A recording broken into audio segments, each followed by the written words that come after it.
আসসালামু আলাইকুম। আপনারা সকলে কেমন আছেন? আশা করি আপনারা সকলে ভালো আছেন এবং সুস্থ আছেন। তো আমি ধারাবাহিকভাবে জিওমেট্রি নিয়ে আলোচনা করছিলাম। আজকে আমি একটা খুব সহজ একটা ম্যাথ সলিউশন করে দেখাবো। আচ্ছা, তো এখানে বলা হচ্ছে যে দুইটি সরলরেখার দিক অনুপাত 2 1 1 এবং 4 √3 - 1, -√3 - 1। এখানে একটা কথা বলে রাখি, বইয়ে কিন্তু এখানে দেয়া আছে +√3 - 1, মানে এখানে মাইনাসটা দেয়া নাই, কিন্তু এখানে মাইনাস হবে। ওকে, আচ্ছা, হইলে আমাদের দেখাও যে উহাদের অন্তর্গত কোণটা আমার হবে π/3। ওকে, আচ্ছা, তাহলে আমি এখানে একটু আলোচনা করে নেই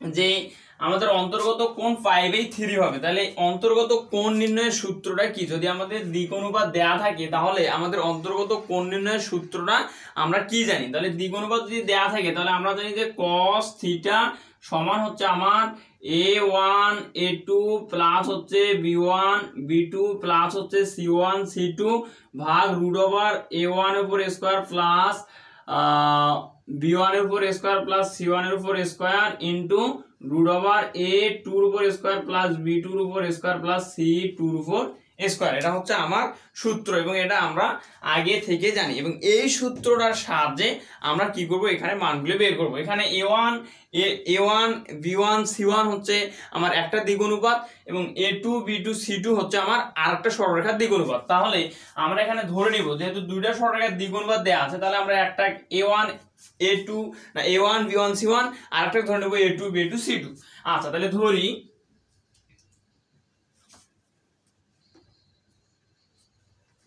ধরি আমাদের হচ্ছে দুইটি সরলরেখার দিক অনুপাত দেয়া আছে। তাহলে ধরি একটি সরলরেখার দিক অনুপাত আমি ধরে নিলাম যে a1 b1 c1 সমান হচ্ছে আমার 2 1 1। ওকে, এবং অপর সরলরেখার দিক অনুপাত আমি ধরে নিলাম হচ্ছে এটা a2 b2 c2 কমা দিয়ে নিই সমান হচ্ছে আমার 4, √3 - 1 -√3 - 1। ওকে, আচ্ছা, এখন আমি ধরে নিলাম যে সরলরেখা দ্বয়ের উহাদের অন্তর্গত কোণ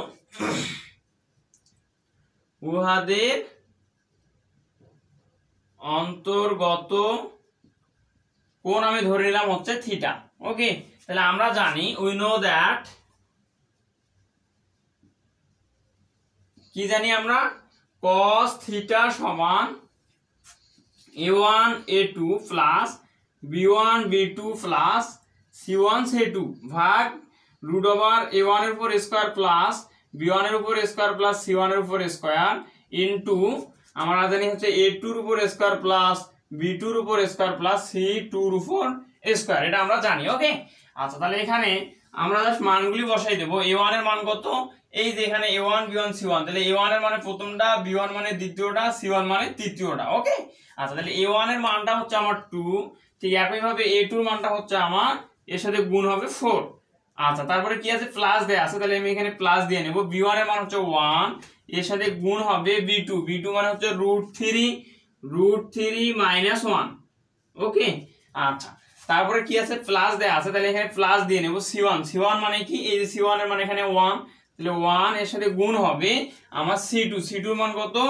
-√3 - 1। ওকে, আর নিচে আমরা দিয়ে দেব √a1 এর উপর স্কয়ার। তাহলে a1 মানে হচ্ছে 2, আমি আলাদা জায়গায় দেখাই দিই। a1 মানে হচ্ছে 2, তাহলে a1 এর উপর স্কয়ার মানে 2 এর উপর স্কয়ার মানে 4।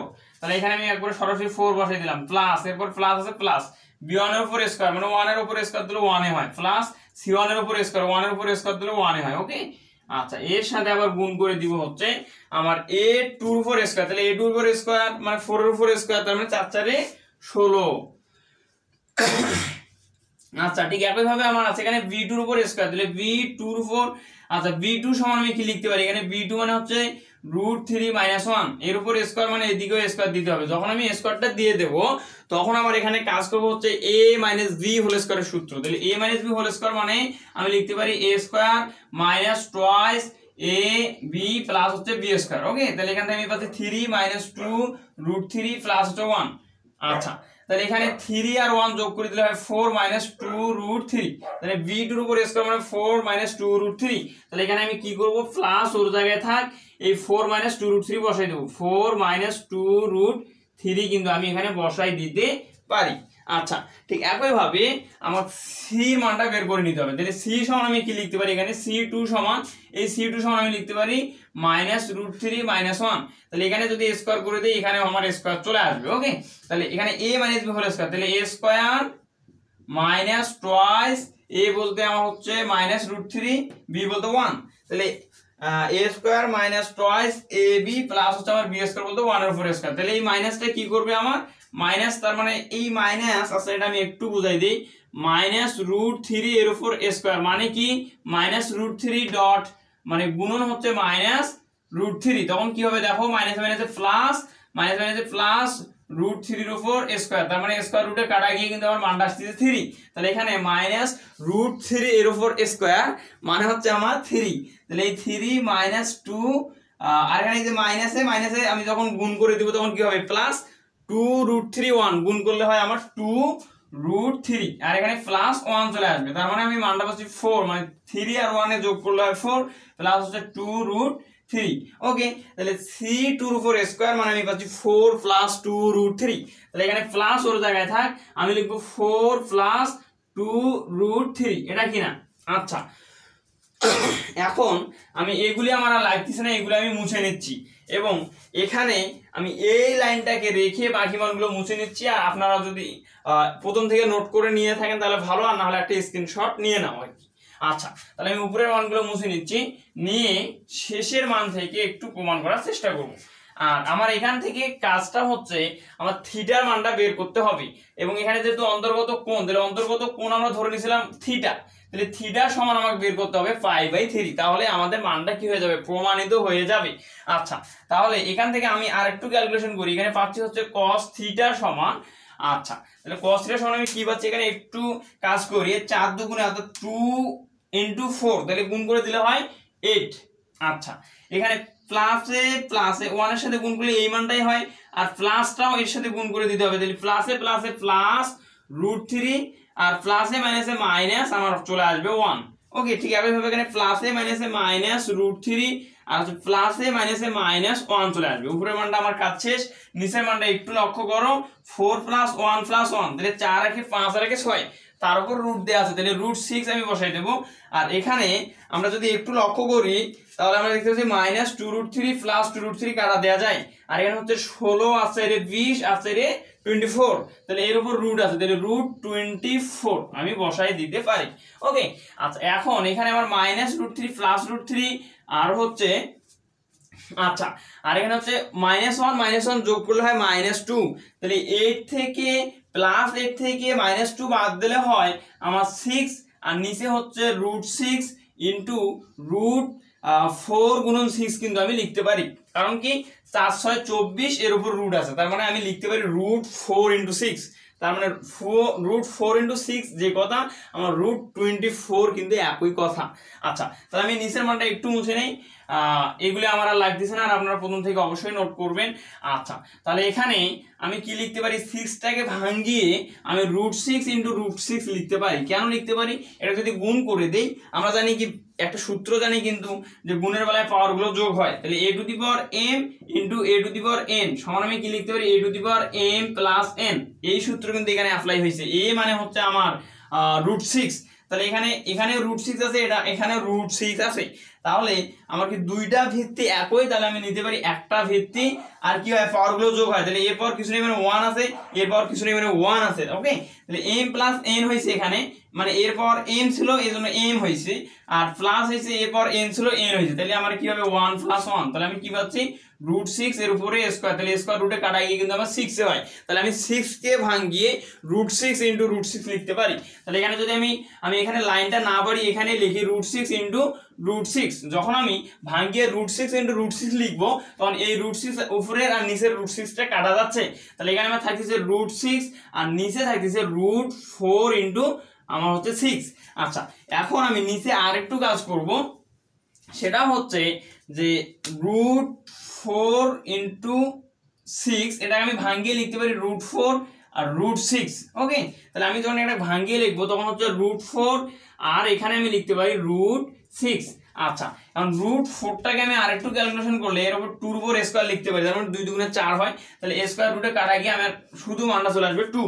তার মানে এই √4টাকে ভাঙিয়ে আমি এখানে 2 লিখতে পারি। ওকে, আচ্ছা, যখন আমি ভাঙিয়ে লিখলাম তখন আমি দেখতে পাচ্ছি এখানে নিচের একটা √6 উপরে একটা √6 কাটা যাচ্ছে, গিয়ে থাকতেছে cos θ সমান 1/2। ওকে, আমাকে এখন লক্ষ্য করতে হবে cos কত ডিগ্রির মান 1/2। তাহলে cos আমরা যদি লক্ষ্য করি তাহলে cos 60 ডিগ্রির মান 1/2। এখন আমার এখানে যেহেতু অ্যান্সারটা দেওয়া আছে π/3 আকারে, তার মানে অবশ্যই আমাকে এখানে পাই নিয়ে আসতে হবে। তাহলে আমরা জানি কি π/3, তাহলে এটাকে যদি আমরা একটু ক্যালকুলেশন করি, পাই এর মান হচ্ছে 180 ডিগ্রি। ওকে, আর নিচে হচ্ছে আমার 3, তাহলে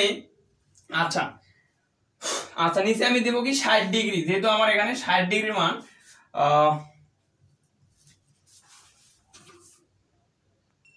তাহলে এখানে আমি কি করব, 3 যদি দেই তাহলে একটু যদি কাটাকাটি করি তাহলে হচ্ছে 3 6 18 আর এখানে জিরোটা চলে আসবে, তার মানে 60 ডিগ্রি কিন্তু আমি পেয়ে যাচ্ছি। তার মানে আমার cos 60 ডিগ্রি যে কথা, আমি এটা cos π/3 আকারেও লিখতে পারি, কারণ একই কথা। ওকে, আচ্ছা, তাহলে এখানে আমি আরেকটু কাজ করি, যে এখানে cos 60 ডিগ্রি না লিখে আমি লিখবো হচ্ছে cos π/3। কারণ কি 60 ডিগ্রি সমান হচ্ছে আমার π/3, কারণ হচ্ছে আমার হচ্ছে পাই এর মানে 180 ডিগ্রি আর হচ্ছে 3 দিয়ে 3 6 18, তার মানে আমি কিন্তু 60 ডিগ্রি পেয়ে যাচ্ছি। তাহলে আমি এটা লিখতে পারি, তাহলে আমার cos θ সমান হচ্ছে আমার cos π/3। তো আমি আরেকটু উপরে একটু ক্যালকুলেশন করি। আচ্ছা, তাহলে এখান থেকে আরেকটু ক্যালকুলেশন করি, θ সমান আমি কি লিখতে পারি, এখানে হচ্ছে cos ইনভার্স cos আমি লিখতে পারি π/3। আর এই cos ইনভার্স আর cos কিন্তু কাটা দেয়া যায়, তাহলে আমি θ সমান আমি পাচ্ছি π/3। এবং আমি এই থিটাটাকে কি ধরে নিয়েছিলাম, থিটাটা হচ্ছে আমার অন্তর্গত কোণ। কার অন্তর্গত কোণ? দুইটা সরলরেখার অন্তর্গত কোণ। তাহলে আমার কিন্তু অন্তর্গত কোণ সমান π/3 প্রমাণিত হয়েছে। তাহলে অতএব উহাদের অন্তর্গত কোণ সমান আমি কি পাইছি, π/3। তাহলে এটা আমার দেখাও যে আছে, তার মানে শুড লিখে দেবো আর কি, SHOWED। ওকে, তো আমি আশা করি আপনারা ম্যাথটা খুব সুন্দরভাবে বুঝতে পেরেছেন। যদি বুঝে না থাকেন অবশ্যই কমেন্টে লিখে জানিয়ে দেবেন, আমি পরবর্তীতে সেটা বুঝিয়ে দেওয়ার চেষ্টা করবো। আর আপনি আমার যদি চ্যানেলে নতুন হয়ে থাকেন তাহলে অবশ্যই চ্যানেলটি সাবস্ক্রাইব করে পাশের বেল আইকনটি প্রেস করে রাখবেন পরবর্তী নতুন ভিডিও নোটিফিকেশন সবার আগে পাওয়ার জন্য। আর আপনি যদি চ্যানেলটি সাবস্ক্রাইব করে থাকেন তাহলে আপনাকে অসংখ্য ধন্যবাদ। সবাই ভালো থাকবেন, সুস্থ থাকবেন। আসসালামু আলাইকুম।